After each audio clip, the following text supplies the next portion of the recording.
Oke, halo teman-teman, selamat datang di UKIP Talks, ngobrol asik bersama UKIP. Selamat malam teman-teman semuanya, selamat datang, selamat bergabung di UKIP Talks pada sore menjelang malam hari ini. Jumpa lagi bersama saya, Christian Cesar. Dan pada malam hari ini, seperti biasanya, kita akan bincang-bincang santai nih dengan narasumber kita. Bagi teman-teman yang ingin bertanya langsung atau mau mengirim pertanyaan, silakan teman-teman menulis di kolom chat di Zoom ataupun yang teman-teman yang lagi ngikutin live streaming di Universitas Kristen Papua, Facebook UKIP Sorong, silakan kalian menulis pertanyaannya di live streaming. Dan pada malam hari ini kita telah mengundang narasumber yang sangat-sangat luar biasa. Dan saya yakin teman-teman semuanya, apalagi putra-putri Papua nih, pasti mengenal kakak yang satu ini. Dan narasumber kita ini adalah seorang fisikawan muda ya yang berasal dari Papua yang telah memenangkan First Step to Nobel Prize and Physics pada tahun 2004 dari Papua mewakili Indonesia, dan pada saat ini beliau adalah peneliti pada Institut Tribologi Mason Universitas Birmingham, Inggris.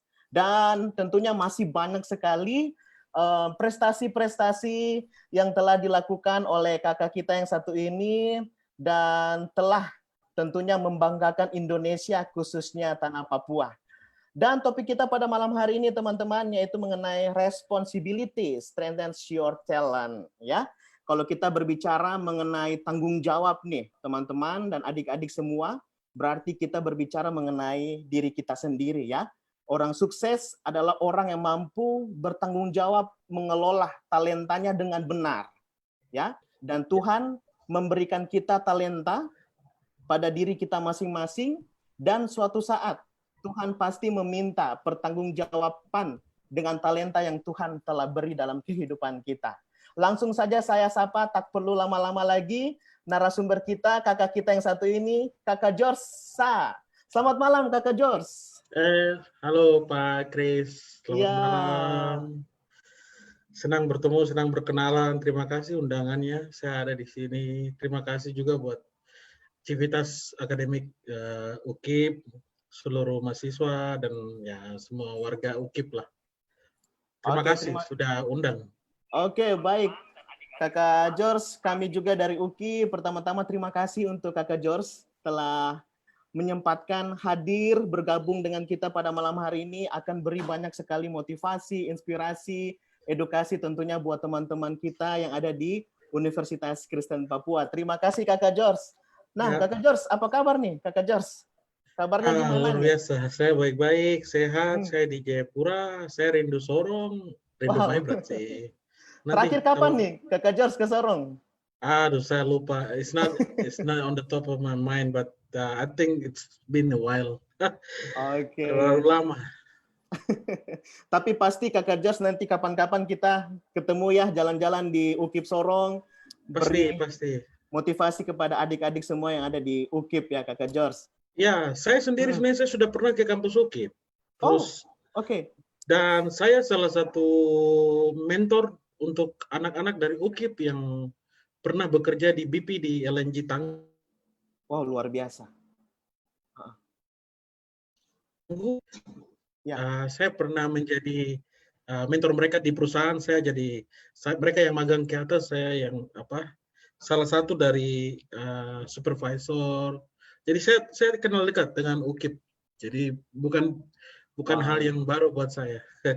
Oke, saya saja nih baru kenalan dengan Kakak George ini. Kakak George, salam kenal Kakak George. Terima kasih. Oke, Kakak George, sehat-sehat selalu terus Kakak George selama masa pandemi gini.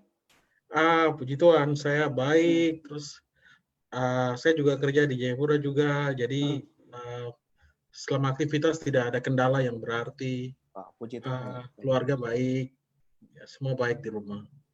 Tidak ada kendala. Puji Tuhan. Puji Tuhan, Kakak George. Ya, Kakak George, kesibukannya apa nih Kakak George selama masa-masa pandemi seperti saat ini? Kita work from home, kita bekerja dari rumah. Apa yang Kakak George lakukan nih Kakak George selain bekerja, Kakak George?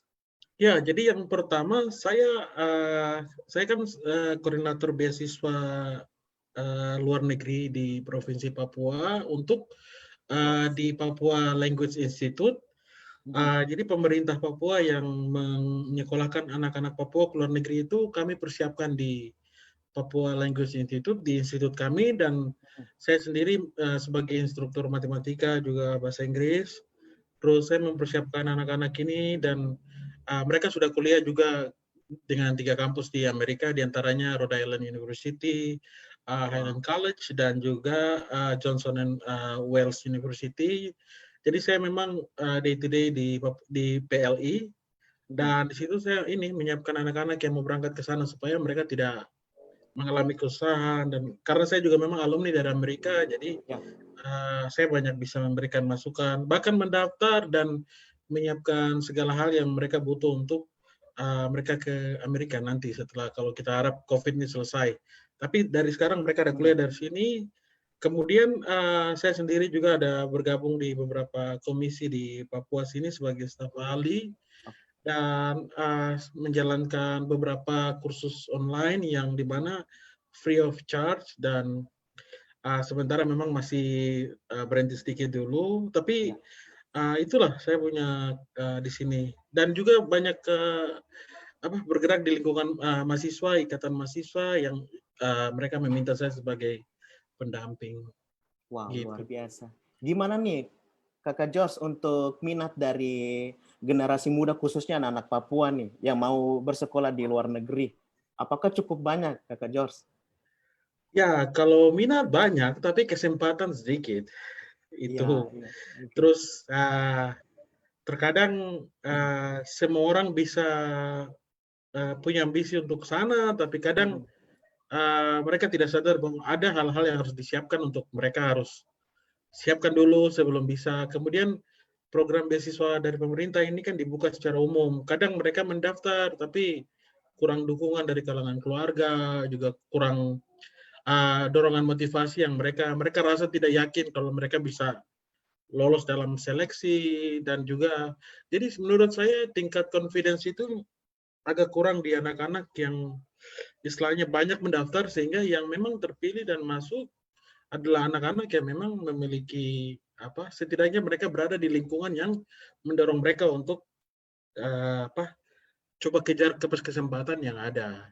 Jadi itu seperti itu. Dan memang banyak orang mengatakan itu tidak dikelangkan, itu pilih-pilih kasih. Padahal sebenarnya kalau kita yang sudah masuk ke dalam, ya sistemnya fair untuk dibuka. Dan kebanyakan orang komplain untuk kita tidak tahu informasi, tapi informasi itu ada. Nah, ini yang tadi nanti saya mau bilang bahwa saya akan menjelaskan tentang responsibility ini, tanggung jawab ini, karena you cannot blame your own problem kepada orang lain lah. Itu bagian-bagian itu justru tidak akan meletakkan kau punya fondasi untuk sukses ke depan. Makanya saya pikir saya harus bicara tentang responsibility ini.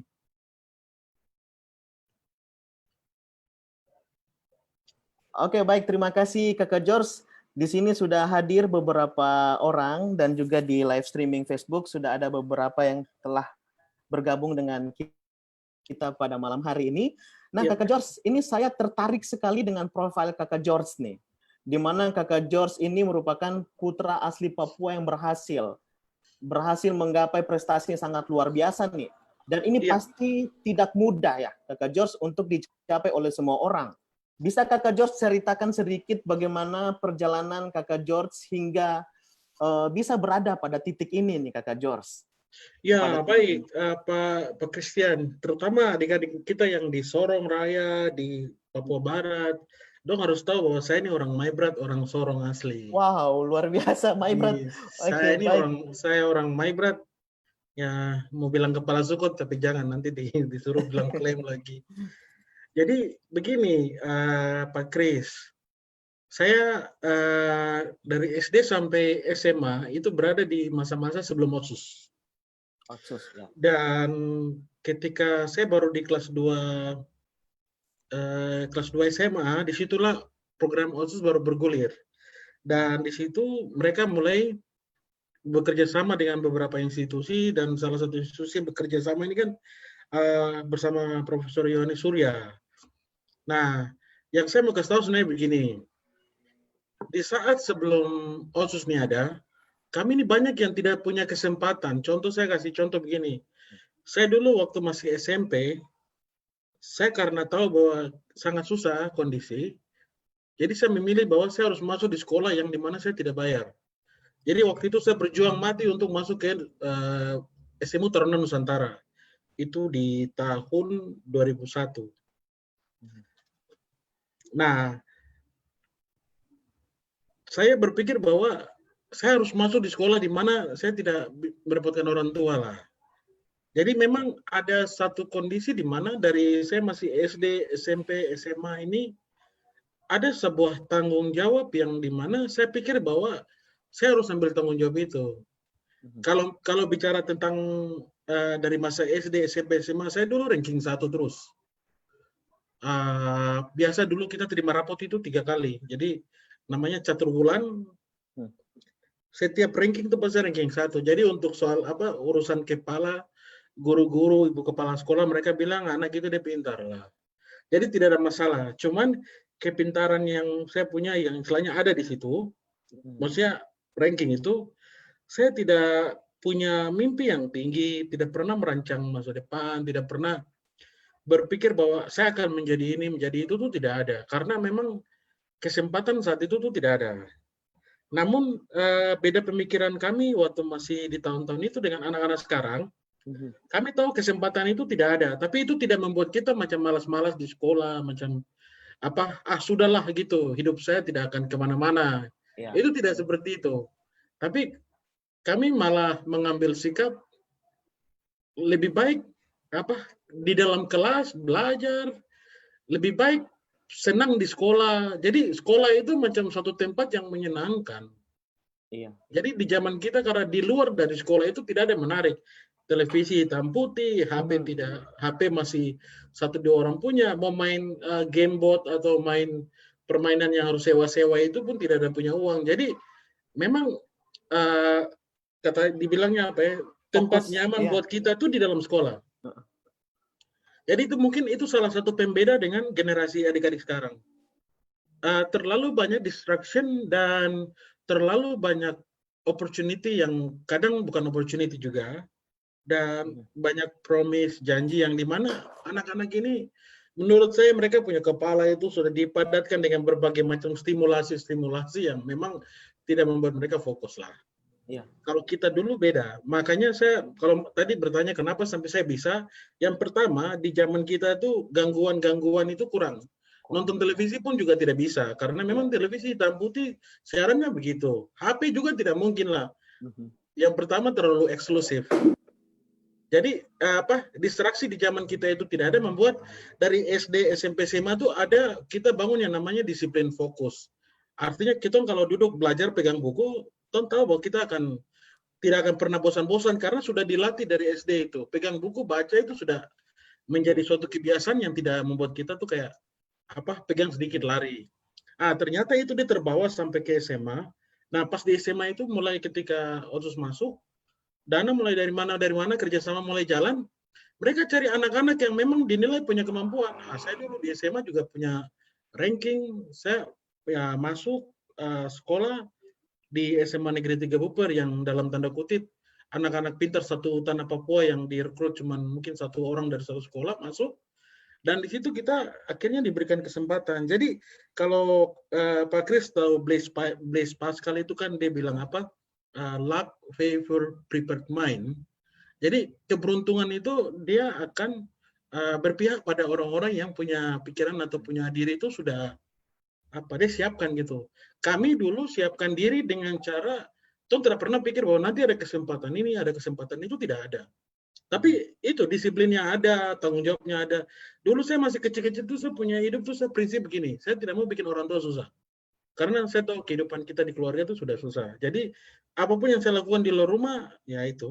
Jadi teman-teman saya yang kacau lah dalam tanda kutip, kehidupan bebasnya sudah ini, saya berteman tapi saya tidak mengikuti mereka. Jadi memang menurut saya anak-anak yang sekarang kuliah macam kayak di UKIP, anak-anak yang bersekolah di kampus-kampus, salah satu yang kurang dari mereka itu adalah mereka harus sadar diri bahwa masa depan mereka, tanggung jawab hidup mereka selesai dengan nilai yang baik di UKIP, belajar mendapatkan nilai yang bagus, berinteraksi dengan dosen yang sangat kondusif, dan ada interaksi yang positif. Itu semua tanggung jawab pribadi.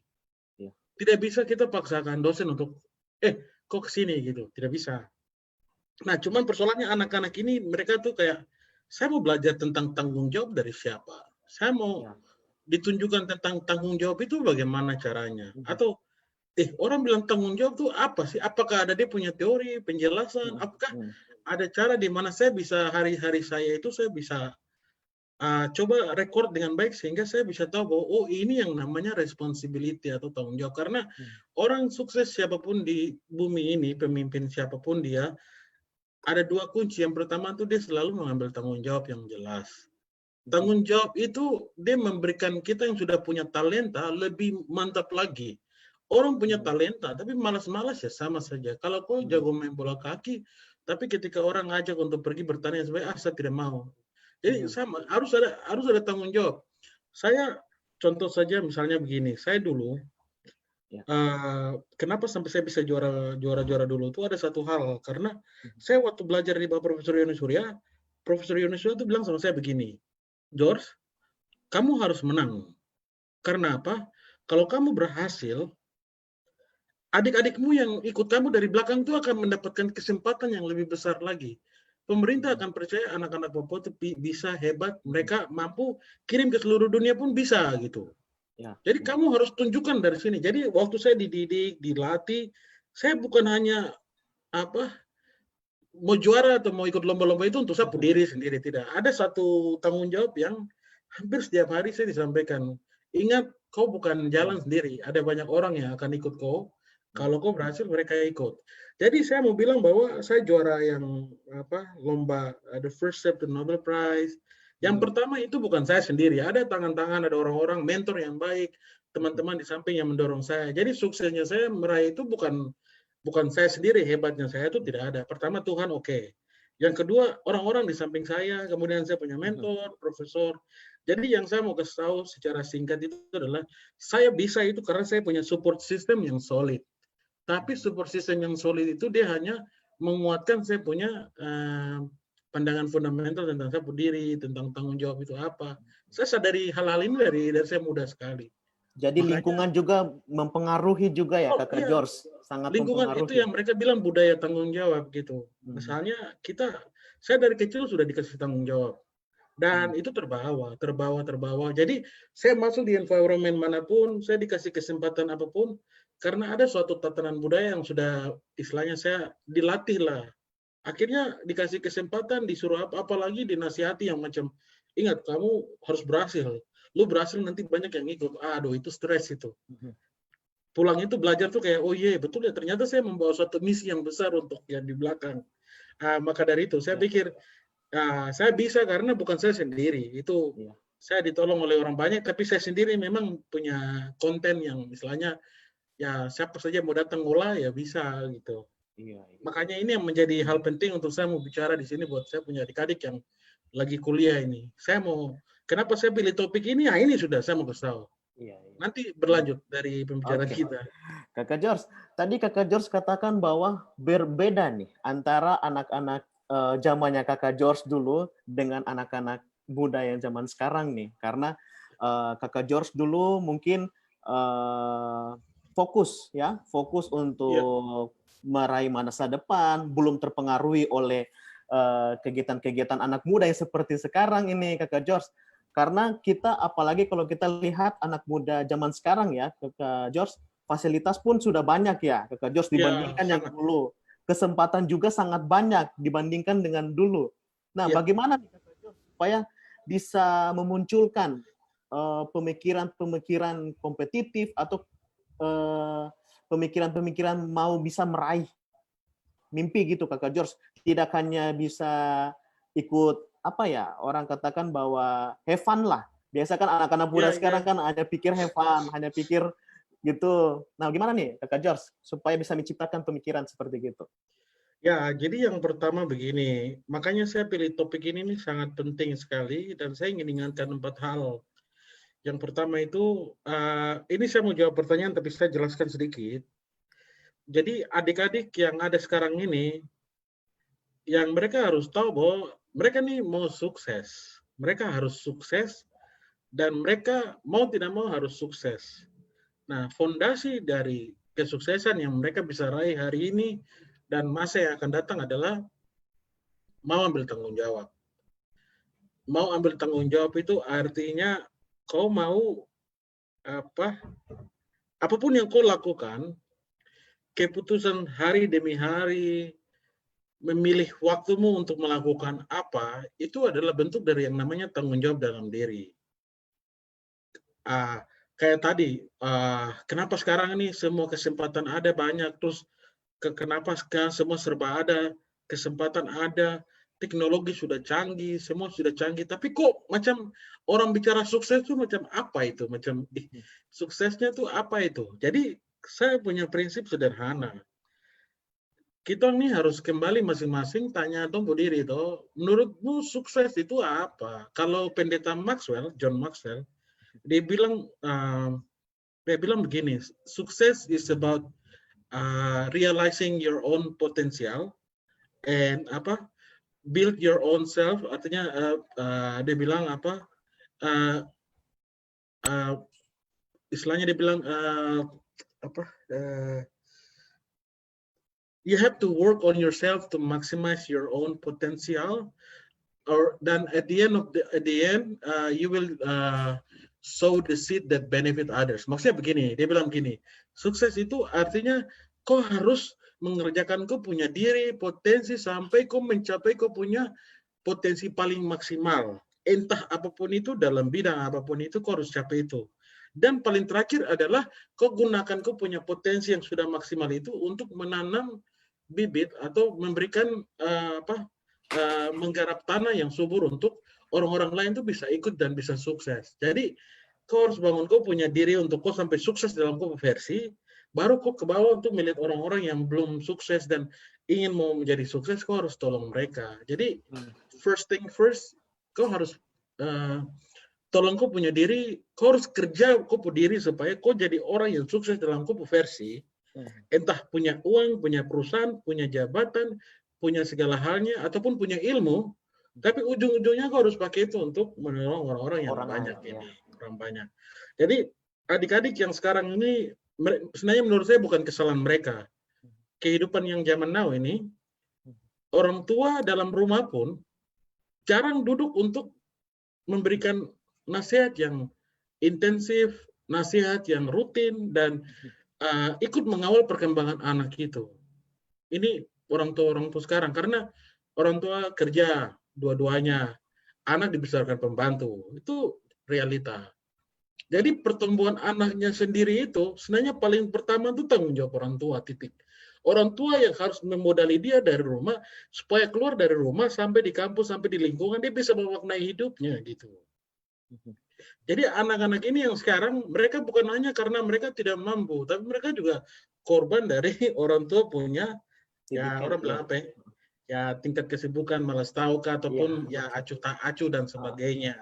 Jadi memang satu prinsip saya bilang, kalau kita ini, orang tua nasihat itu bisa hari demi hari. Itu sudah menjadi rutinitas. Tapi tidak pernah kasar, tidak pernah harus pukul. Tapi dengan kata-kata yang betul-betul membuat kita berpikir saja, itu lebih powerful dan itu menjadi modal. Jadi menurut saya adik-adik yang sekarang yang sudah ada ini, kalau mungkin kamu sudah melewati ya batasan di mana orang tua sudah mungkin sudah tidak mengontrol kalian punya satu hal. Kalau saya pribadi masuk ke toko buku, buka internet, bicara sama orang yang mungkin sudah kalian merasa lebih sukses dalam arti pernah ke tempat yang kamu belum pernah pergi, coba bangun diskusi supaya ada orang-orang banyak yang menurut saya sukses tapi mereka ingin sekali menolong anak-anak ini, karena saya tidak bisa menasihati adik-adik dorang, tapi adik-adik dorang harus memberitahukan kendala, kondisi, dan saya akan refleksikan dengan apa yang terjadi. Dan di situ saya bisa bilang, mungkin jalanmu seperti ini, tapi ya I cannot walk your path lah. You have to do it. Oleh karena itu saya pikir membaca itu kunci. Kau harus buka buku-buku tertentu. Saya kasih contoh anak-anak yang saya didik sekarang aja. Saya tanya, kau punya author penulis favoritmu siapa? blank semua. Ini anak SMA yang baru lulus 2 tahun, 3 tahun, 1 tahun terakhir. Saya tanya, pernah baca buku tentang judul ini tidak? Aduh, tidak tahu. Jadi anak-anak yang sekarang ini pegang buku itu, aduh, ya saya tidak tahu. Dorong pegang buku tidak, mungkin buku sekarang di HP. Ini persoalan. Jadi menurut saya HP itu tidak bisa menjadi medium untuk Anda belajar. HP itu adalah medium yang Anda rasa Anda akan bisa pakai belajar, tapi itu adalah medium distraksi. Jadi kalau boleh, ya manajemen itu harus atur. Karena begini, anak-anak ini dorong tidak bisa melihat kesempatan di depan mata atau tidak bisa menyiapkan diri untuk melihat satu kesempatan, ataupun mereka tidak bisa melihat mempunyai waktu banyak untuk mereka isi sama mereka, karena secara strata sosial sekarang anak-anak ini lebih cenderung melihat apa yang terjadi di sekitar mereka dari media sosial, dari banyak hal. Dan akses teknologi itu membuat mereka punya waktu tuh jadi fragmen. Sedangkan kalau kau ingin menghasilkan suatu kerja yang kualitas, kau ingin belajar dan kau betul-betul paham tentang konsep, fokus itu tidak bisa pecah. Makanya tidak bisa bagi fokus. Jadi kalau menurut saya kembali lagi, disiplin. Kemampuanmu ditentukan oleh kau punya tanggung jawab yang kau ambil. Tanggung jawab paling pertama adalah kau pastikan kau punya diri, punya waktu yang banyak untuk mengerjakan kau punya masa depan dengan cara belajar kah, baca kah, diskusi kah, hal-hal yang sebenarnya bisa membuat kau punya referensi itu banyak. Karena orang ini biasanya tidak tahu mau bikin apa karena ide tidak ada. Ide tidak ada karena apa? Ya dia tidak isi diri sendiri dengan ide, tidak bicara dengan orang dengan ide yang banyak. Jadi ada habit-habit mereka yang di zaman kita dulu ada beberapa habit yang memang situasi membuat itu harus kita lakukan. Kalau sekarang, pilihan banyak. Jadi memang saya pikir adik-adik orang harus bertanya sekarang ini kan punya prioritas apa dalam hidup, dan memang kalau ada hal yang tidak penting kasih tinggal. Karena 24 jam itu sekarang ini menurut saya itu anak-anak rasa tidak cukup. Pasti saja ada hal yang harus mereka lakukan. Harus ini, harus itu. Jadi yang pertama mereka sudah hidup dalam culture yang penuh dengan distraction, dan berikut ya mereka tidak tahu bahwa mereka sedang hidup dalam culture of distraction. Jadi kira-kira bagaimana ini? Ya, jadi menurut saya orang harus sadar pertama sekarang dunia ini membuat kalian ini konsentrasi terpecah-pecah, terbagi-bagi. Iya, jadi sekarang harus ambil kembali kau punya konsentrasi itu, titik. Itu saja. Berarti tanggung jawab itu dari diri sendiri ya, Kakak George. Harus berangkat dari diri sendiri. Dan ketika kita sukses juga kita pasti harus memanusiakan manusia yang lainnya, Kakak George, begitu ya? Kita harus memanusiakan manusia yang lain karena tidak hanya diri kita sendiri. Ya, Kakak George, gimana? Ya, itu begini. Kebahagiaan hakiki dari seorang manusia yang sebagai makhluk sosial dan ciptaan Tuhan adalah dia mendapatkan apresiasi yang tulus dari orang-orang lain yang dia tolong secara tulus juga. Betul. Itu puncak dari kebahagiaan seseorang. Karena kalau lihat segitiga Maslow, Abraham Maslow punya itu, sandang, papan, pangan, terakhir itu kan pengakuan sosial. Dan pengakuan sosial itu orang pada strata di atas yang baru mereka bisa mendapatkan. Tapi apapun yang kau lakukan, kau mau jadi mahasiswa pun, kau bisa menolong orang di kiri kanan, kau akan diberikan ucapan terima kasih yang akan melekat pada dirimu, dan ucapan terima kasih yang tulus dari orang lain itu akan membuat kau tahu bahwa kau hidup ini berharga karena apa? Kau menjadi sumber berkat buat orang lain. Dan itu sebenarnya wujudnya itu saja. Saya tidak harus sukses untuk saya tolong orang. Sekarang pun saya bisa tolong orang dengan apa yang saya punya, tapi ketika saya lebih sukses, saya harus lebih tolong banyak lagi gitu. Jadi sebenarnya prinsipnya itu menurut saya. Oke. Baik, Kakak George, sebelum kita masuk lebih dalam lagi nih, mungkin saya mau minta pandangan dari Kakak George mengenai topik kita nih, responsibility strengthens your talent, ya, tanggung jawab memperkuat talentamu. Bagaimana nih pandangan Kakak George mengenai judul ini? Apa maksudnya? Mungkin untuk teman-teman. Ya, jadi saya mau bilang bahwa saya kasih contoh saya diri saja. Saya memang dari SD itu saya suka matematika, saya suka ilmu sains. Tapi saya belajar itu saja, macam biasa-biasa. Tidak, ya paling ranking itu bonus gitu. Dulu kan kita ranking 1 sampai 10 dikasih. Tapi ketika dikasih tanggung jawab untuk harus menang mewakili sekolah saya, menang satu kota, itu mau tidak mau belajarnya sudah lain itu. Jadi intinya adalah tanggung jawab yang dikasih itu dia memberikan fondasi kepada kau untuk sukses. Alasannya adalah ketika kau bertanding dari kau punya sekolah seperti saya ke tingkat kota, ke tingkat provinsi, sampai ke Indonesia, sampai ke seluruh dunia, saya dikasih tanggung jawab yang jelas. Dulu saya belajar cuman ya senang-senang belajar, sudah tahu langsung puas. Sekarang sudah tahu pun ulang lagi, ulang lagi, ulang lagi. Karena saya tahu bahwa di saat momen lomba nanti itu waktu terbatas. Kemudian saya harus cepat dan saya harus asah latihannya itu lebih beda. Dan selama ini saya cuma belajar sendiri. Untuk memenangkan suatu lomba yang lebih besar, saya harus dilatih sama orang yang spesifik, khusus, dan paham. Itu yang maksud saya, tanggung jawab itu, saya sudah punya talenta, saya ranking 1. Saya juara matematika di tingkat sekolah kelas. Ranking bagus. Tapi ketika ada tanggung jawab, bilang, sekarang kau lawan satu kota ini, itu permainannya lain tuh. Dia harus di training khusus, tidak belajar sendiri, buku yang dikasih bukan yang biasa-biasa, dikasih lagi buku yang tuan tidak pernah lihat, dia punya wujud nyata tapi taruh depan mata. Dulu kerja PR cuma 10, setiap malam harus kerja PR 100 misalnya. Iya, iya. Ya, jadi itu. Saya ambil dari contoh kecil saya punya Perjalanannya. perjalanan hidup itu. Kemudian tanggung jawab itu membuat saya menjadi, saya kemampuan makin cepat, makin besar. Dulu saya cuma belajar matematika karena ya ada PR, mau ujian. Sekarang saya harus belajar satu buku, 1 tahun full, kurikulum full, hanya karena saya harus lomba ini. Jadi saya kemampuan tambah mantap. Kemudian ketika saya memenangi tingkat kota, kabupaten, orang makin percaya bahwa anak ini dia pintar. Dari Tanggung situ jawabnya semakin besar ya. Ya, saya dikasih kesempatan tambah. Yang dulu tidak pernah pakai HP, juara dapat uang dikasih HP, misalnya. Jadi opportunity itu lahir. Kemudian ketika ada lomba ke tingkat Jakarta, saya yang juara, mereka tahu saya punya kemampuan, dikasih lagi pelatihan yang lebih tingkat dewa, yaitu dikirim ke Jakarta, dilatih sama Profesor Yoni Surya. Itu tanggung jawab baru tuh. Jadi tanggung jawab itu membuat saya punya kemampuan makin naik karena ya tingkat kota saya dilatih sama guru di sekolah. Tingkat nasional saya dilatih sama Profesor Yoni Surya. Ini kemampuan mulai naik nih. Sekarang tingkat dunia ya bukan Profesor Yoni Surya lagi. Beberapa orang tuh ada yang latih. Nah, satu hal yang saya mau bilang, itulah tanggung jawab yang saya ambil. Dan pada akhirnya ketika saya juara lomba yang The First Step to Nobel Prize, kesempatan datang, saya dikasih beasiswa full ke seluruh dunia, ke Amerika, kemana saja. Akhirnya saya putuskan tanggal 28 April 2005 saya sekolah ke Amerika oleh beasiswa dari Freedom Institute, Yayasan Bakri Foundation.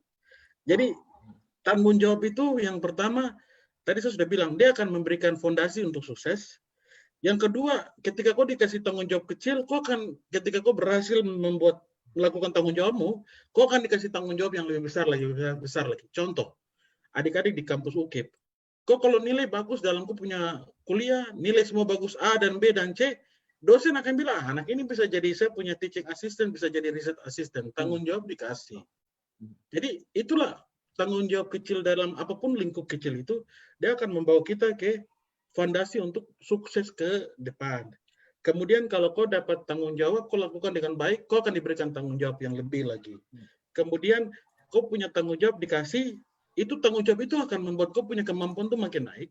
Dan dari kemampuan ketika kau berhasil dalam lomba, dalam kau punya pekerjaan, kau akan dikasih kesempatan. Saya dikasih kesempatan sekolah ke Amerika, dikasih kesempatan sekolah ke Inggris. Saya dikasih kesempatan kerja di suatu perusahaan yang besar. Saya punya pengalaman dan saya bisa dikasih kesempatan yang banyak. Dan jangan lupa bahwa tanggung jawab itu akan membangun kau punya reputasi. Adik-adik ini jangan kalian salah pikir. Jangan bilang nanti kan jadi pejabat baru kan pikirkan reputasi. Tidak. Dari kampus dalam bangku kau kuliah itulah kau bangun kau punya reputasi. Kau adalah punya reputasi yang dimana dosen belum datang kau sudah dalam situ. Kau di dalam situ kau punya belajar, kau tidak mengerti kau bertanya dosen. Dosen kasih tugas, kau tidak mengerti, kau tanya dia baik-baik, ini tugas maksudnya apa. Dan kau kumpul, jangankan tepat waktu. Sebelum pun kau kasih dan kau hanya minta, tolong koreksi kak, jangan sampai ada yang kurang. Itulah yang orang bilang kau ambil tanggung jawab terhadap kau diri sendiri. Karena dari kau punya reputasi yang kumpul tugas baik, diskusi dalam kelas, kau punya nilai baik semua. Ketika kau sukses sebagai siapapun di Republik ini maupun di dunia, orang-orang di situ akan mengakui bahwa ya memang dia reputasi dari dulu dia memang udah begitu. Dia sudah orangnya tuh begitu. Dia apa sukses itu ya bukan biasa. Kita udah tahu dia gitu. Itu jadi memang ya 4 hal ini saja yang saya mau bilang tentang ya kau punya talenta, tapi kalau kau tidak ambil tanggung jawab, I think ya apa ya akan biasa-biasa saja. Oke, baik. Kakak George, tadi Kakak George katakan bahwa kita itu berangkat dari tanggung jawab kecil ya, Kakak George, ke tanggung jawab yang lebih besar. Nah, untuk mencapai tanggung jawab yang lebih besar itu pasti kan tidak mudah nih, dan Kakak George sudah mengalami hal itu nih, Kakak George. Nah, Kakak George, kadang-kadang kan kita ini khususnya generasi muda yang ada di Papua nih, kadang-kadang kita pesimis nih ketika mendapatkan tanggung jawab yang lebih besar. Ya kan Kakak George? Ketika kita sudah mau, oh ya, saya sudah mau ikut nasional nih, tapi kadang-kadang kita pesimis nih, kita akan melawan orang-orang yang di luar Papua, bahkan seluruh dunia. Nah, Kakak George bisa ceritakan nih, tadi saya sebelum kita live streaming nih, saya lagi kepo-kepoin sedikit nih, YouTube dari Kakak George ini. Kakak George juga YouTuber nih ya, Kakak George. Beri banyak sekali inspirasi untuk teman-teman. Terakhir saya lihat tuh Kakak George cerita ya mengenai bagaimana Kakak George di Jakarta tuh melewati tidak mudah untuk mencapai kesuksesan itu hingga sampai di dunia nih, Kakak George. Dari Gojek ya, Kakak George. Mungkin Kakak George bisa cerita sedikit nih. Ya, yang pertama menurut saya yang saya alami itu, saya pikir apa namanya, saya tidak jalan sendiri. Tidak jalan sendiri itu artinya saya kan selalu percaya Tuhan toh. Dan apa yang saya alami itu saya selalu mendengar kata hati lah, kata hati kecil. Terus saya melakukan apapun menurut saya apa ya? Saya kadang saya paling tidak suka itu jalan ke suatu tempat atau melakukan sesuatu tanpa planning, apalagi tidak punya kesiapan. Tapi ya itu ada kadang momen-momen di mana leap of faith kalau bahasa Inggrisnya itu. Kalau bahasa Indonesia orang bilang langkah iman lah. Ya, kalau saya pribadi adik-adik yang macam mau lomba terus dorang rasa macam bisakah, tidakkah, ataupun ingin berpartisipasi dalam kompetisi apapun terus merasa tidak bisa, tidak yakin. Jadi yang pertama itu kadang orang bilang saya bisa karena terbiasa, kan itu ada pepatah yang luar biasa bagus. Tapi kalau saya mau bilang, kalau saya merubah versi saya mau bilang bisa karena terpaksa. Karena memang tidak ada pilihan, mau tidak mau, ya maju. Jadi macam kita ikut lomba, adik-adik orang macam mau tampil di mana-mana, jangan bilang saya bisa karena saya latihan apa tidak. Memang itu sudah, kau harus tahu bahwa ketika kau melalui langkah ini, kau pasti akan mendapatkan sesuatu yang lebih besar lagi, kau akan maju, kau akan diberikan kesempatan. Jadi memang yang pola mindset berpikir itu yang memang betul-betul penting. Nah, bedanya saya dengan adik-adik mungkin yang sekarang ini, dulu memang saya dari kecil tuh saya sudah saya punya kebiasaan, saya masih SD, tapi saya biasa jalan pegang tas, saya punya om dorang yang sudah dosen, sudah master, sudah doktor, saya biasa ikut mereka. Jadi di umur yang kecil saya bergaul sama orang-orang yang memang orang-orang yang sudah kapasitasnya dosen. Jadi saya bertanya mereka itu bukan pertanyaan yang macam mereka senang gitu, orang pintar diam-diam saya tidak bisa, harus kita tanya-tanya dan mereka tuh senang kasih. Jadi saya memang bergaul dengan orang-orang yang di atas umur saya. Jadi dalam tanda kutip saya mau bilang proses didewasakan itu anak-anak sekarang itu agak susah karena mereka bergaul sama teman sesama mereka. Mereka tidak merasa penting orang-orang lebih senior dari mereka, lebih berpengalaman dari mereka itu menjadi komponen penting yang bisa membantu mereka sukses. Malah mereka pakai istilah, itu kan pujaman, sekarang kita pujaman lain. Padahal ya kalian melalui zamanmu sekarang ini ya untuk lebih efektif, efisien dan bisa capai sukses, kau harus tahu versi lama tuh bagaimana. Jadi itu yang saya mau kasih tahu. Adik-adik, kamu mau jalan untuk simpulkan kamu punya kemampuan, Kan bilang kan bisa ini, bisa itu, tapi kok bisa dibandingkan dengan apa? Makanya harus konsultasi dengan orang-orang yang sudah jalan, sudah mengalami. Jadi saya mau kasih tahu, ya apa yang saya capai hari ini nih, memang karena saya waktu masih muda, saya sudah istilahnya berbicara itu sama orang-orang yang memang jauh umurnya, luar biasa. orang-orang yang sudah ini. Jadi saya tuh didewasakan itu bukan karena umur tambah, tapi dari kecil pun saya sudah mengerti. Jadi saya punya sistem filter yang baik, saya bisa membedakan banyak hal. Saya tahu bahwa ini penting, ini tidak penting, ini kesempatan yang penting. Makanya waktu saya ditelepon di itu yang saya ceritakan di YouTube, saya tahu bahwa itu kesempatan yang tidak boleh saya lalui. Mau ada uang, tidak ada uang, saya jalan. Wow, luar biasa. Ya, karena memang kayak hati itu sudah bilang, tidak, ini saya harus jalan gitu. Saya tidak pikir ujungnya saya dapat apa. Tapi karena memang dari dulu tuh ada contoh-contoh pengalaman yang saya alami di mana ketika saya mendapatkan kesempatan telepon seperti itu dan saya dikasih kesempatan untuk ikut lomba atau bermain apa, saya tidak pikir panjang. Saya tahu biasanya saya punya prinsip itu pasti di balik itu ada sesuatu yang lebih baik. Makanya saya berusaha sampai lompat pagar di jalan tol, jalan kaki dari Slipi sampai ke Menteng. Betul. Ujungnya saya dapat beasiswa full ke Amerika. Siapa yang pikir coba? Kan tidak. Luar biasa, Kakak George. Itu maksudnya. Tapi ada satu ingredient menurut saya yang saya lihat itu bahwa diajarkan tanggung jawab dari kecil itu ada. Dan yang berikut saya memaknai lingkungan sekitar saya dengan pengalaman-pengalaman yang saya diisi sama orang-orang lebih duluan lah. Makanya saya selalu ajar saya punya anak-anak yang ada di sini, saya bilang, kalian mau ke Amerika toh? Yo, jangan bikin diri tahu, karena kita nih yang sudah dari sana sudah pulang nih. Artinya kan kalau pepatah Cina itu kan dia katakan, kalau kau ingin jalan di satu jalan yang baru, tanyakan orang yang sudah jalan balik. Kita ini udah jalan balik nih. Ya sudah, apa yang susah? Di dunia ini tidak ada yang susah, tanya saja pasti bisa. Cuman kan anak-anak kan acuh tak acuh, malas. Tapi acuh tak acuh, malas ini karena apa? Bisa saja lingkungan, bisa saja tidak dilatih atau tidak dibiasakan dari kecil. Jadi anak-anak yang ada, yang dengar, saya cuma bilang bahwa kamu ambil waktu banyak untuk kamu refleksi diri saja.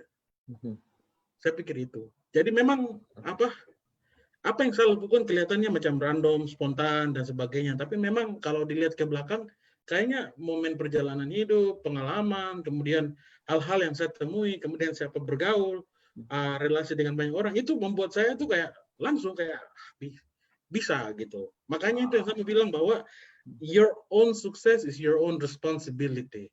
Kalau memang dalam rumah kau tidak dikasih kesempatan oleh orang tua untuk kau diisi dengan hal apa, kau harus ingat bahwa buku banyak, orang-orang di sekitarmu ada, di kampus ada, di sekolah ada, manfaatkan.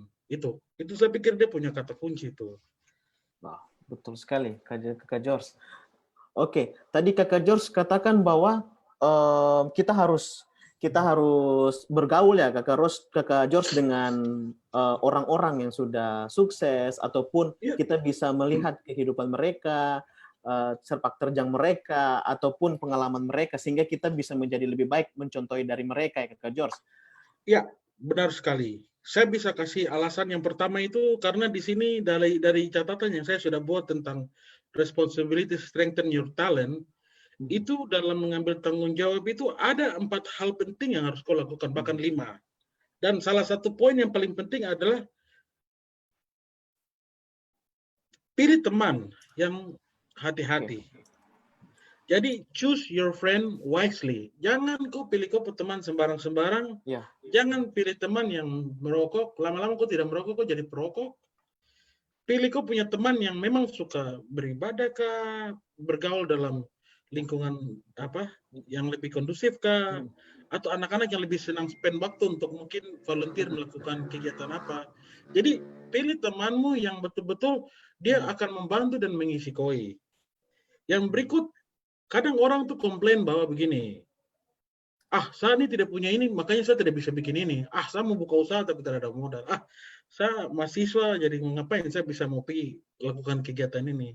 Padahal orang tidak tahu bahwa orang sukses itu dia memulai dari tempat di mana dia ada di situ dengan apa yang dia punya, bukan apa yang dia tidak punya. Yang berikut itu stop kasih salah orang lain, stop kasih salah orang tua, stop kasih salah kau teman yang ngajak kau untuk bikin ini, bikin itu. Stop salahkan kau teman yang bilang, tuh terus tapi kuliah. Stop salahkan kau punya dosen yang, ini dosen ajar tidak sepenuh hati, atau salahkan kau punya kampus yang terlalu jauh sampai ke dalam alun-alun arah-arah yang pokoknya yang jauh. Kenapa kampus jauh? Iya, Jadi iya. saya tidak bisa bangun. Jangan salahkan, aduh kampus kita tidak punya lab ini yang itu. Ketika kau punya hidup baru kau salahkan segala macam hal di luar kau punya diri. Disitulah kau sudah gagal total. Makanya jangan pernah kasih salah orang lain. Dan kembali lagi saya sudah bilang bahwa sukses itu kan sebenarnya bagaimana kau melatih kau punya disiplin diri. Ya. Yang berikut, kau mulai sesuatu, kau selesaikan. Jangan buat sesuatu terus pikas tinggal. Ya. Yang berikut, sebagai anak, sebagai makhluk sosial, adik-adik ini harus tahu bahwa hidupmu tuh ada membuat orang lain ada yang bergantung pada dirimu. Jadi dalam apa? Kau harus tahu bahwa ada orang lain yang bergantung terhadap kau. Kau sukses di kampus itu, orang tua senang, bangga karena apa? Mereka tidak perlu cari uang lagi untuk kasih sekolah kau. Kau sekolah dengan kau durasi yang sesuai waktu, malah lebih lagi, itu buat kau punya orang tua senang karena apa? Dong beban berkurang. Jadi, kau hidup itu mempengaruhi banyak orang lain. Dan kau harus sadari ini, sehingga dalam berlaku, dalam belajar, dalam berpikir, bertindak, mengambil kesimpulan, you have to know that there are lots of people depending on you. Kau baik, orang senang. Kau tidak baik, orang susah. Ini. Jadi ingat apa? Kau punya masalah hidup kan, masalah diri kan, masalah belajar. Ingat, it's not about your own problem. Kau punya masalah itu akan menjadi masalah banyak orang di samping kau. Oleh karena itu, saya mau bilang bahwa sadari itu. Karena saya dulu, saya kasih contoh, saya tidak mau buat orang tua susah dibayar saya uang sekolah. Makanya saya masuk di sekolah yang berasrama, dikasih beasiswa, makan tidur ditanggung oleh. Dulu juga saya mau masuk jadi tentara. Saya mau masuk pilot di Angkatan Udara. Karena saya tahu bahwa saya orang tua terus kasih keluar uang untuk kasih sekolah. Jadi kesadaran yang saya punya ini, dari cerita yang saya sampaikan ini, itu secara setidaknya sekarang saya pelajari ulang tentang teori, tentang mengambil tanggung jawab ini, dan memang masuk akal. Yang berikut, yang paling menurut saya ya, yang paling penting buat adik-adik orang itu, kalau kau susah jangan kau harap orang akan datang tolong kau. Mau tidak mau, suka tidak suka, kau harus tolong kau diri sendiri. Tidak mungkin, nobody will step in to help you lah. Kau harus dengan sendirinya, kau harus menolong kau punya diri sendiri. Dengan cara apapun, jangan macam bilang ini, kakak ini kenapa saya minta tolong dia untuk ini bantu saya untuk ini, kenapa dia tidak tolong saya? Atau itu kan saudaranya Bapak, itu kan dulu Bapak yang bantu dia sukses, kenapa Bapak minta tolong dia terus tidak bisa bantu saya untuk sekolah, bayar uang sekolah dan sebagainya. Ya ketika when you live in a culture where you keep blaming others dan berharap orang lain akan datang dan tolong kau, tamat sudah. Nanti ya saya tidak bisa bicara banyak, tapi istilahnya karir tersendat-sendat, hidup tuh selalu menyalahkan, dan kau rasa bahwa kau punya kegagalan itu karena orang lain. Ini yang persoalan. Saya mau bilang, kalau kau gagal itu kau akibat diri sendiri, bukan orang lain. Maka dari itu, ya mau tidak mau, ya saya pikir saya ya punya cerita yang saya bersusah payah untuk mencapai ini, mencapai itu, bisa kemana-mana. Dan saya pikir cerita-cerita baik ini, ya adik-adik orang bisa pakai untuk refleksi diri saja. Intinya kakak George itu, ya dia ambil tanggung jawab buat dia berdiri. Ya. Dan itu yang membuat dia, ya sampai hari ini orang merasa dia banyak bisa melakukan hal-hal yang saya punya kemampuan untuk menolong orang lain sekarang. Maka dari itu ya saya pikir semua anak Papua, semua anak Indonesia, semua anak di mana saja, saya pikir kita punya sivilisasi dalam dunia ini mengharapkan manusia seperti itulah. Manusia luar yang biasa. Oke. Baik, Kakak George. Tadi kan Kakak George sudah cerita banyak sekali nih mengenai prestasi-prestasi ataupun perjalanan hidup dari Kakak George. Nah, Kakak George, untuk bisa berada pada posisi sekarang nih, Kakak George pasti banyak sekali hal-hal yang harus dikorbankan. Ya, Kakak George. Nah, apa yang Kakak George korbankan? Karena untuk meraih sesuatu ini kan harus ada pengorbanan nih, Kakak George ya. Nah, apa yang bisa Kakak George ceritakan nih mengenai apa yang dikorbankan Kakak George sehingga Kakak George bisa sampai ada di titik sekarang nih? Ya, yang pertama dulu saya mulai dari mana? Mulai dari yang SMA atau yang sekarang ini nih? Bisa dari SMA. Atau dari kuliah? Kuliah aja, ya oke. Oh, ya. Kalau dari SMA dulu saya merasa bahwa pacaran itu tidak penting.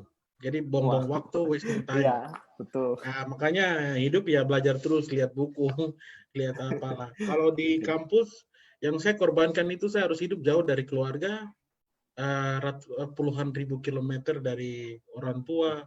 Saya dari SMA sudah tidak tinggal dengan orang tua, kuliah pun saya di Amerika jauh dari orang tua. Jadi saudara-saudara saya banyak yang hidup dekat dengan saya punya orang tua, sedangkan saya ya orang kita belum merantau kah? Saya Iya. sudah itu yang saya korbankan. Saya tinggal di negeri lain. Kemudian yang saya korbankan yang kadang orang tidak tahu itu identitas saya punya diri itu saya isi dengan budaya lain. American culture itu masuk dalam saya punya diri. Saya tidak dibesarkan hari demi hari dalam kebudayaan Papua yang kental, yang maksudnya saya bisa lebih mengerti paham kondisi yang sekarang ini karena kadang saya punya kacamata yang saya pakai untuk analisa sesuatu itu tidak seperti yang orang harapkan. Jadi memang yang pertama saya tinggal di negeri orang lain. Kemudian sudah kayak begitu, ilmu yang saya dapatkan ternyata tidak begitu aplikatif untuk diaplikasikan di Papua. Akhirnya saya mau berusaha sendiri juga belum bisa karena ya kemampuan yang sisi lain dari keilmuan itu saya tidak memiliki. Akhirnya saya harus bekerja di tempat-tempat yang tidak mengaplikasikan ilmu dirgantara saya misalnya. Di situ itu saya korbankan. Yang paling saya rasa paling yang berat bagi saya itu ya itu pulang ke rumah ke orang tua itu paling cuma 1 minggu 2 minggu, setelah itu udah di tempat lain.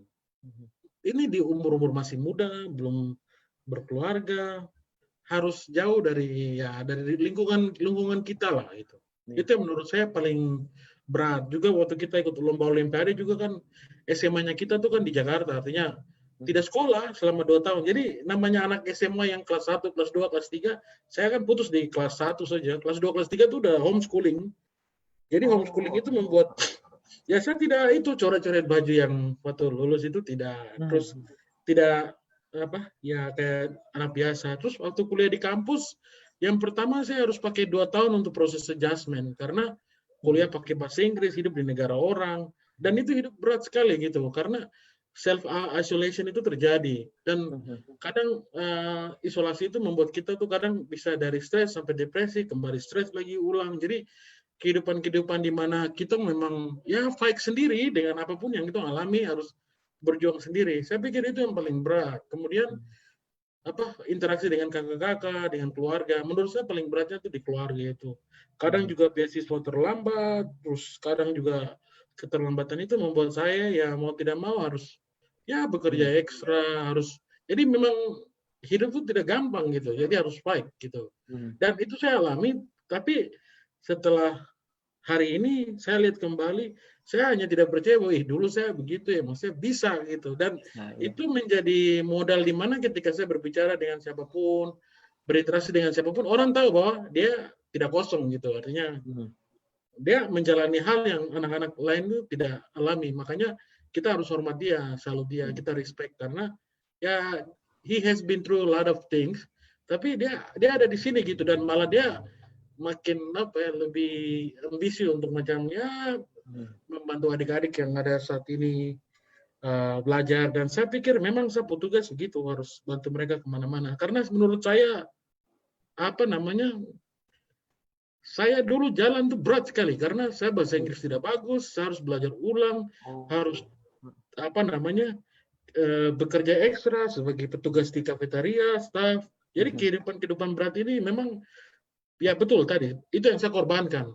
Tapi menurut saya yang saya korbankan itu sebenarnya dia menjadi berkat untuk saya bisa menjadi testimoni bahwa you have to work hard lah. Kau harus bekerja keras karena dengan begitulah kau akan mendapatkan tempat, posisi dimanapun kau pergi. Karena manusia ini kan menghargai manusia itu karena apa yang kau lakukan, bukan apa yang kau bicara. Gitu. Wow, luar Jadi biasa. memang itulah. Luar biasa sekali nih Kakak George punya perjalanan hidup yang dimana di situ tidak mudah untuk dilalui ya Kakak George, tetapi Kakak George tetap semangat, tetap optimis, tetap memegang tanggung jawab yang telah diberikan ya Kakak George di situ. Betul. Ya, Kakak George, itu tadi Kakak George sudah berikan suka duka ya, itu termasuk suka duka Kakak George ketika Kakak George mewakili Papua, Indonesia ke seluruh dunia. Nah, Kakak George, untuk pergi kita lebih dalam nih Kakak George. Mungkin ada adik-adik Papua atau generasi-generasi muda kita mau bersekolah atau melanjutkan studi di luar negeri nih Kakak George. Kakak George tadi katakan bahwa Kakak George ketika sampai di sana kan bahasa Inggrisnya agak susah nih. Ya, Nah, betul. bagaimana nih Kakak George kita membekali hal tersebut? Karena terkadang banyak anak-anak kita, anak-anak Papua, generasi muda yang ingin sekali untuk bersekolah di sana, tapi dibatasi dengan hal itu nih, Kak George. Ya, baik. Jadi saya jawab ini langsung orang bilang apa to the point saja. Oke, baik. Jadi yang pertama tadi saya sudah bilang itu, bukan bisa karena terbiasa. Oh, saya belajar rutin, saya pasti bisa bahasa Inggris. Itu omong kosong. Bisa karena terpaksa. Alasannya begini. Betul. Kau kalau mau tahun depan kau pergi sekolah ke luar negeri, mau tidak mau, suka tidak suka, kau harus paksakan diri. Bila perlu sesama teman dalam rumah pun bicara bahasa Inggris. Mau bilang kau orang gila terserah, sudah. Yang penting kau bicara dalam bahasa Inggris. Mau patah benar, kau lanjutkan.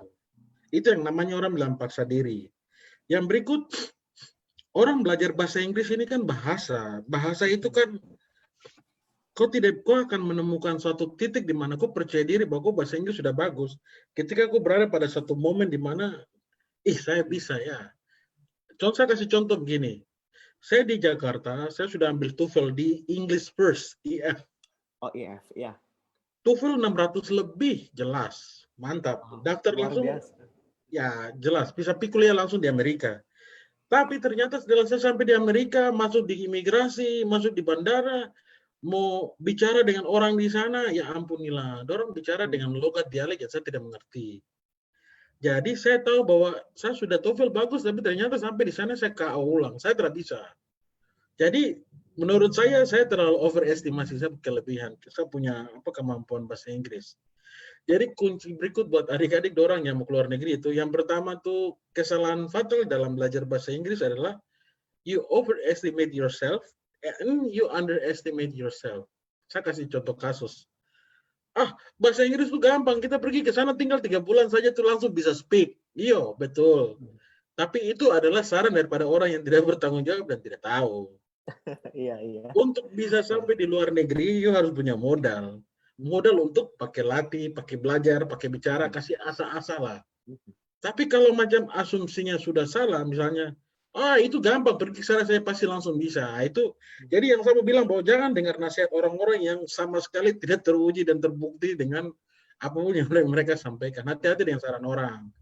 Yang berikut, di Papua ini saya tidak tahu, apalagi di Sorong, adakah tempat-tempat yang kalian bisa asah bahasa Inggris? Setahu saya itu kursus bahasa Inggris itu Aloysius kah? Atau mungkin kursus ya Primon yang di dekat Polres itu apa? Saya mau kasih tahu bahwa bahasa Inggris itu tidak bisa kau pelajari dengan buka buku, belajar sendiri otodidak, itu mengkosong. Bahasa itu harus ada yang ajar. Ada harus yang membantu kau untuk bahasa Inggris itu harus diajarkan dengan interaksi. Kau harus punya lawan bicara, kau harus ditaruh dalam ruangan di mana kau praktis, kau bicara. Terus kau harus punya mentor yang bisa menjelaskan apapun yang kau bertanya. Bukan kau ketik Google, kau baca ulang. Jadi belajar bahasa itu tidak bisa pasif, harus aktif. Yang berikut kadang dia bilang, kadang ini di sekolah-sekolah bahasa Inggris juga salah nih. Oke, hari ini kita belajar grammar ya. Belajar grammar selesai. Nanti ya besok kita belajar listening gitu. Saya dulu belajar bahasa Inggris dalam 1 hari full, itu ada yang reading, ada yang writing, ada yang speaking, ada yang listening. Belajar bahasa Inggris yang bisa mempercepat kau bisa bahasa Inggris adalah menstimulasi semua indera. Yang mata melihat membaca, yang mulut baca, telinga dengar ulang, dan kau dengar dan kau speak. Speak, listening, kau reading, kemudian kau dengar orang, itu. Jadi bahasa Inggris itu akan lebih cepat kalau kau stimulasi kau punya semua senses.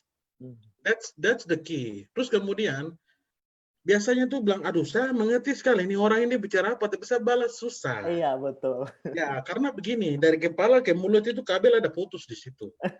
Iya. Jadi kau berpikir di kepala, terus kau mau berbicara, ini kan biasanya ada saluran itu. Semakin salurannya itu bagus, tidak kotor, tidak tersumbat, dia akan lancar. Tapi yang sekarang ini ya itu, Anda sudah yakin, tapi ternyata tidak. Alasannya adalah begini, kau harus praktis terus, kau harus berbicara terus, kau harus berada di lingkungan yang harus kau berbicara, karena rutinitas itulah yang akan memperlancar itu. Apa namanya, kau punya jalur komunikasi dari kepala ke mulut. Pelan-pelan, pelan-pelan, lama-kelamaan juga bisa. Karena saya dulu, saya menyadari bahwa saya belajar bahasa Inggris lebih banyak ketika saya berbicara dengan orang Amerika, toh, teman saya nih. Jadi saya lebih banyak pick up mereka punya kata-kata, lebih banyak dengar, oh mereka bicaranya pakai aksen ini, terus oh mereka bicaranya tuh intonasi seperti apa. Karena saya dulu bicara bahasa Inggris jago, tapi orang Amerika tidak mengerti, teman satu kamar tidak mengerti. Alasannya karena intonasi saya itu tidak bagus. Contoh macam kalau kita orang Indonesia kan, bule itu kan bilang gini, kamu hendak kemana? Nah, ini kan datar-datar tuh. Ya kita nih maklum-maklum, oh lu tanya gue mau kemana? Itu kan, ini kan ada intonasi. Gagalnya kita tuh di situ. Ya, yang bagian-bagian itu memang sampai di luar negeri baru asa, it's okay. Tapi the basic, saya, oh saya. Mau, oh I know what mau is. Gitu. Jadi memang harus begitu. Yang berikut, saya bilang bahasa Inggris kenapa jadi modal? Yang kadang orang tidak tahu dan pemalas belajar bahasa Inggris itu begini, Pak Kris. Buku yang ditulis dalam bahasa Indonesia, terutama jurusan keilmuan dan lain-lain, itu referensi banyak kita ambil dari bahasa Inggris. Textbook dari luar negeri, bahkan dosen-dosen kita banyak yang sekolah ke luar negeri, mereka mencoba untuk mengajarkan teori-teori dari textbook, dari penelitian, apa semua mereka tuangkan dalam bahasa Indonesia. Nah, persoalannya adalah banyak sekali teks yang ditranslate dan dia hilang makna di tengah. Kadang kalau kau bicara dengan bahasa Inggris, maknanya dapat dibandingkan coba kau jelaskan dalam bahasa Indonesia. Itu kami alami banyak. Susah di bagian itu. Nah, belajar bahasa Inggris itu bukan hanya mau bisa bicara, paham orang, pergi kuliah, tidak. Tapi bahasa Inggris itu pun kau bisa memakai untuk akses, kau bisa baca referensi yang langsung dari sumber mata airnya gitu. Dan memang itu yang harus anak-anak pikir. Saya belajar bahasa Inggris bukan saya mau keluar negeri saja. Saya harus tahu bahasa Inggris kayak gitu. Saya buka textbook dari luar yang mungkin tentang apa, ekonomi 101 atau Wealth of Nation, atau kamu belajar tentang Machiavelli, The Prince, atau kamu baca tentang apapun itu, kau baca langsung dari sumber yang memang ya asli, orang yang tulis ya itu, bukan translate.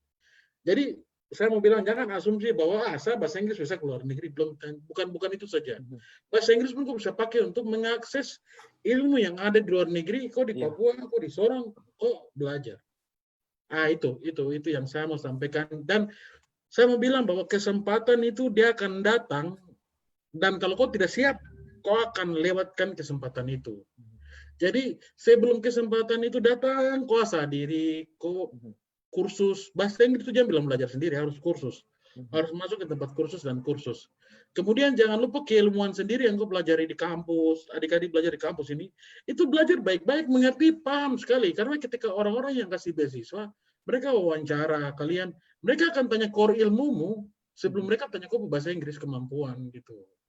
Jadi ya kalau kuliah di kampus ya jangan kuliah belajar-belajar, yang penting dapat nilai, itu stop. Kalau menurut saya. Harus dari semua ilmu yang dikasih dalam jurusanmu ada 1-2 yang kau paham sekali, karena mau tidak mau bagian-bagian itu nanti kau akan pakai untuk meneliti, sekolah lebih lanjut seperti itu.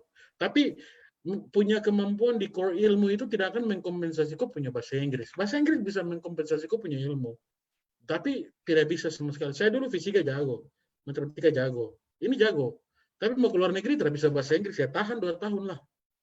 Maksudnya seperti gitu. Bahasa Inggris is one of the most important thing that siapapun yang hari ini kuliah, mau di kampus di sudut kabupaten manakah, di hutan manakah, mau dimanapun, bahasa Inggris itu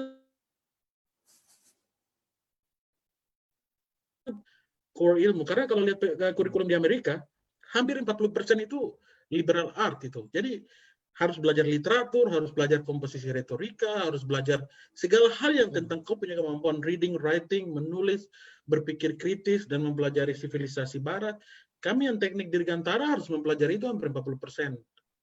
Nah, kita di sini juga, saya rasa mungkin bagian itu harus dilatih, itu dimasukkan di kurikulum. Anak-anak yang berpikir kritis, anak-anak yang menulis kritis. Apapun jurusanmu, dimanapun lu lakukan, ya kemampuan meneliti itu harus diajarkan gitu.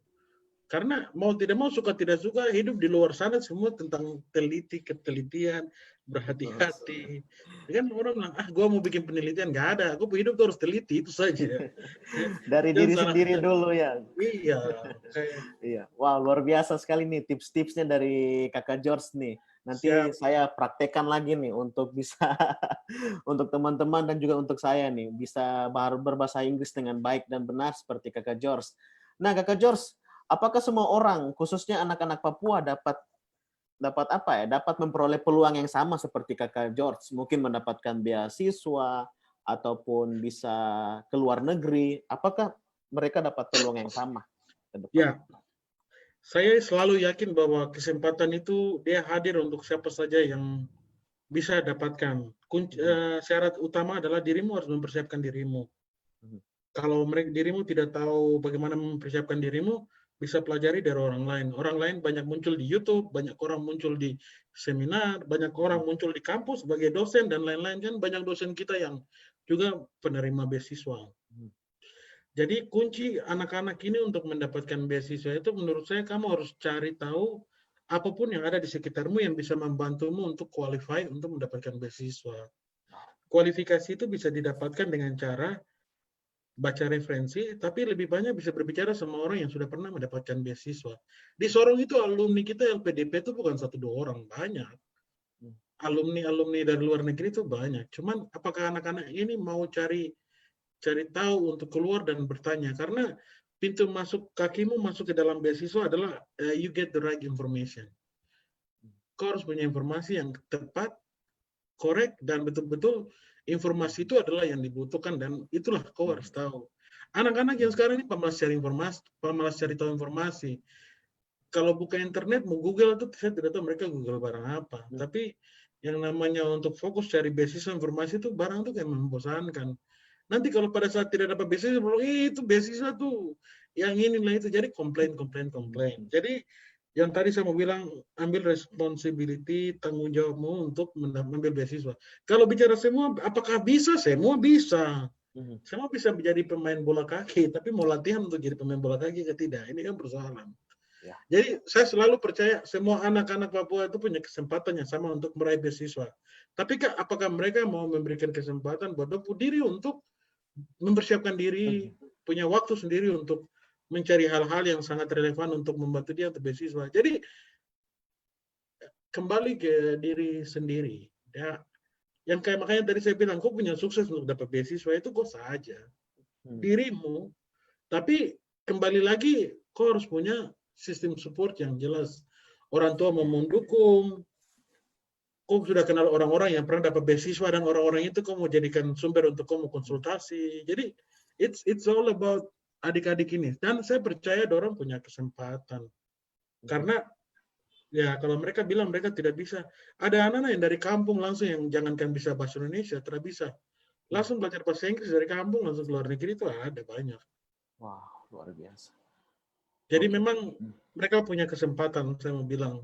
Tapi at the end of the day, I think the most important things for all of you adik-adik, you have to take the responsibility of your own success in reaching the scholarship or pass the test, kemudian qualify for interview atau apapun itu. It's your responsibility. Tapi kadang begini, aduh saya mau ke situ tapi saya tidak tahu caranya bagaimana, ya itu sudah tanya orang yang sudah jalan balik.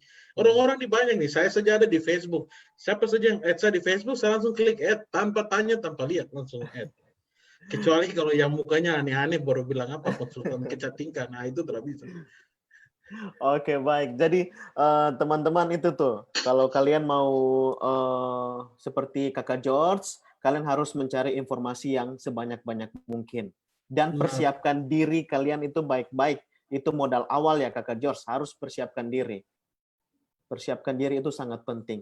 Nah, Kakak George, ini mengingat waktu nih Kakak George, pertanyaan terakhir nih untuk Kakak George, untuk kita semua yang ada hadir di Zoom pada malam hari ini. Kakak George bisa memberikan apa ya, inspirasi ataupun tips atau trik, mungkin kata-kata terakhir, kata-kata atau pesan-pesan untuk generasi muda, khususnya anak-anak muda Papua nih, Kakak George, agar bisa bertanggung jawab terhadap talenta yang Tuhan berikan dalam kehidupan mereka, Kakak George. Saya silakan, Ya, Kakak George. oke, baik. Jadi saya tadi saya sudah tulis, saya punya catatan yang saya ingin sampaikan buat adik-adik di mana saja. I think one of the most important things for all of you, you have to respect your own talent, God-given talent that has been given to you. Kau harus menggunakan talenta yang sudah kau dikasih sama Tuhan itu, kau harus pakai untuk menolong kau punya diri sendiri sebelum kau tolong orang lain. Saya mau bilang bahwa kau belajar bertanggung jawab kepada kau diri sendiri. Ke depan kau akan melakukan hal-hal besar yang luar biasa untuk kau diri sendiri, kau punya keluarga, kau punya masyarakat, dan kau punya bangsa. Orang Papua kah, bangsa Indonesia, dimanapun. Kau ambil tanggung jawab buat kau punya diri itu, karena tanggung jawab itu akan memperkuat kau punya talenta, kau punya skill. Kemudian tanggung jawab buat kau berdiri itu, kau akan mendapatkan kesempatan-kesempatan yang akan datang dengan sendirinya, karena dalam hidup ini kesempatan akan mencari orang yang siap untuk mengambil kesempatan itu. Sayang saja kalau ketika kesempatan datang terus kan tidak siap, tidak memiliki kemampuan-kemampuan yang dimana diinginkan oleh kesempatan itu. Kesempatan itu dia seperti ya itu opportunity knocking on the door. Ya, dia akan bertanya ada orang di dalam atau tidak. Kemudian jangan lupa bahwa kau harus meningkatkan kau punya kualitas hidup, mau pagi, siang, malam, kau harus hidup dalam tingkat kesadaran yang luar biasa. Artinya, hari ini kau hidup, kau melakukan apapun, harus hal-hal yang kau capai dalam setiap hari itu mengisi kau punya agenda panjang dalam kau punya hidup. Karena sukses itu 10 tahun, 20 tahun itu ditentukan oleh hari demi hari, waktu demi waktu. Kau punya keputusan untuk menggunakan, kau punya waktu untuk melakukan apapun itu akan menentukan kau punya nasib masa depan ke depan. Kemudian menurut saya punya orang tua, nasihat saya, dan saya ingin nasihat adik-adik dorang itu dalam hidup itu, ingat bahwa jangan pernah ambil hak orang lain. Ya, hak orang lain tuh jalan, seruput jalan ke apa orang punya beasiswa aku potong kah, pokoknya barang-barang itu tidak boleh. Hidup itu harus berdasarkan suatu landasan kejujuran yang dimana kejujuran itu akan membawaku sampai kemana saja. Orang kalau belajar untuk mengambil tanggung jawab, embel-embelnya tuh pasti disiplin diri, pasti jujur, dan ya saya pikir adik-adik orang mau ada di Sorong, mau ada di mana saja, adik-adik orang punya kesempatan untuk bisa sukses. Saya pribadi hidup dari zaman di mana semua serba tidak ada, tapi jadinya saya bisa ke tempat, ke dunia, ke negara-negara yang di mana ya kalau orang pikir-pikir mustahil gitu. Memang banyak teman-teman saya yang tidak mengalami apa yang saya alami.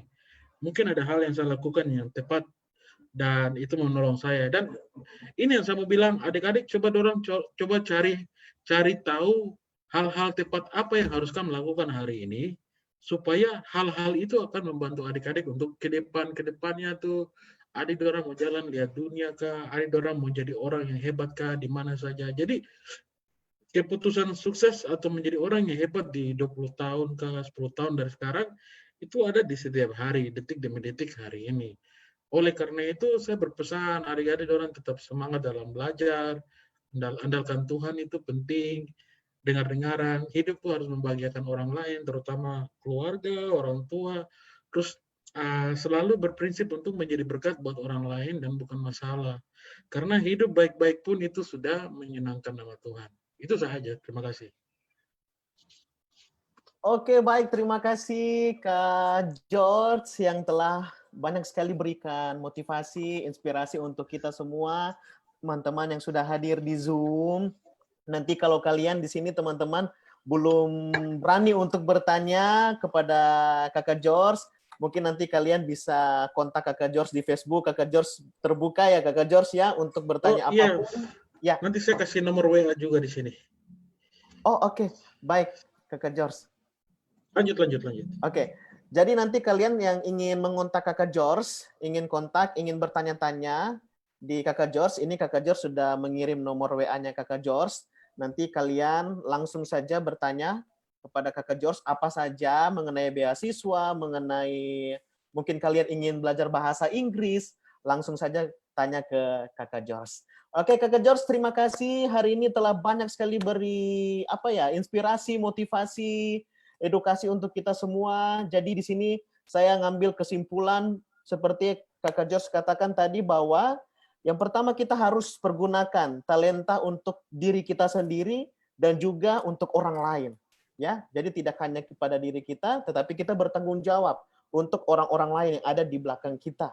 Ya, lalu kita harus bertanggung jawab akan diri sendiri karena itu berangkat dari diri sendiri, lalu harus meningkatkan kualitas hidup dari hari ke hari, dari waktu ke waktu.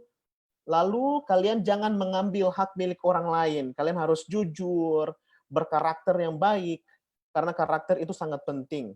Lalu semua ini mempunyai kesempatan untuk sukses. Seperti yang tadi Kakak Jos katakan bahwa semua punya kesempatan untuk sukses. Siapapun, umur berapapun, ya, kalau kalian ingin belajar, belajar itu tidak terbatas oleh waktu. Lalu keputusan sukses ada di setiap detik. Seperti Kakak Jos tadi katakan bahwa setiap detik itu kalian bisa memutuskan, kalian ini bisa sukses atau tidak, kalian mau jadi apa ke depan. Jadi setiap detik itu kalian harus putuskan, kalian mau jadi apa nih. Lalu semangat dalam belajar, dan yang terakhir kalian harus mengandalkan Tuhan. Dalam setiap tindakan kalian, setiap rencana kalian harus mengandalkan Tuhan, lalu tutup dalam doa. Ya, Kakak George. Jadi terima kasih Kakak George sudah banyak sekali berikan motivasi untuk kita semua. Ya, Pak Kris. Mungkin nanti kita bisa ketemu lagi, Kakak George bisa main-main ke Sorong di UKIP, beri edukasi lagi untuk teman-teman. Dan terima kasih untuk semuanya yang telah hadir di pada malam hari ini di Zoom dan juga di Facebook Universitas Kristen Papua yang menonton secara live streaming. Kita akan ketemu lagi minggu depan pada hari yang akan ditentukan nanti. Dan sekali lagi terima kasih Kakak George. Tuhan memberkati, jaga kesehatan selalu Kakak George. Siap, Sampai terima kasih ketemu. Pak Kris, sampai ketemu lagi.